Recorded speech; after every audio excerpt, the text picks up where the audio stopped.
ভারতের কর্ণাটক রাজ্যের প্রাচীন মন্দির ধর্মস্থল, যেখানে প্রতিদিন হাজারো মানুষ শান্তি আর পবিত্রতার খুঁজে আসেন। সেই 800 বছরের পুরনো শহরটি আজ ইতিহাসের অন্যতম জঘন্য অভিযোগের কেন্দ্রবিন্দুতে পরিণত হয়েছে। মন্দিরের একজন প্রাক্তন পরিচ্ছন্নতা কর্মীর ভয়ঙ্কর স্বীকারোক্তিতে কেঁপে উঠেছে গোটা ভারত। তিনি আদালতে শপথ করে জানিয়েছেন, 1995 সাল থেকে 2014 সাল পর্যন্ত সময়কালে তাকে জোর করে শত শত মৃতদেহ কবর দিতে বাধ্য করা হতো। নারী, কিশোরী, এমন শিশুর মৃতদেহ, যাদের মধ্যে অনেকেই ছিলেন ধর্ষণের শিকার। 48 বছর বয়সী ওই দলিত ব্যক্তি এখন রাজসাক্ষী।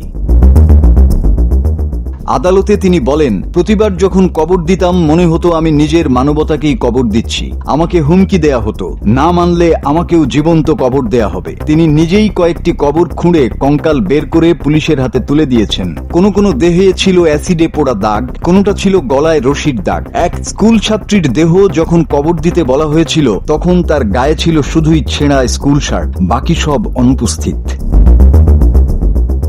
এই ভয়াবহ ঘটনাগুলোর পেছনে রয়েছে ধর্মস্থলের একটি প্রভাবশালী মন্দির, যার নিয়ন্ত্রণ ছিল হেগগড়ে পরিবারের হাতে। সেই মন্দির চত্বরে ও আশেপাশে বহু লাশ কবর দেয়া হয়েছে কিংবা আগুনে পুড়িয়ে ফেলা হয়েছে।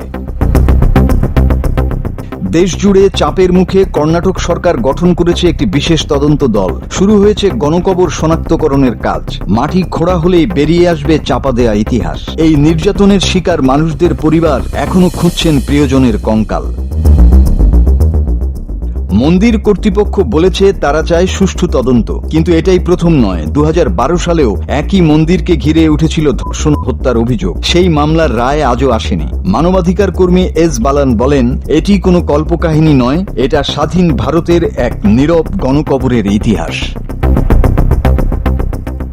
মাসুদ হাসান, বাংলা টিভি।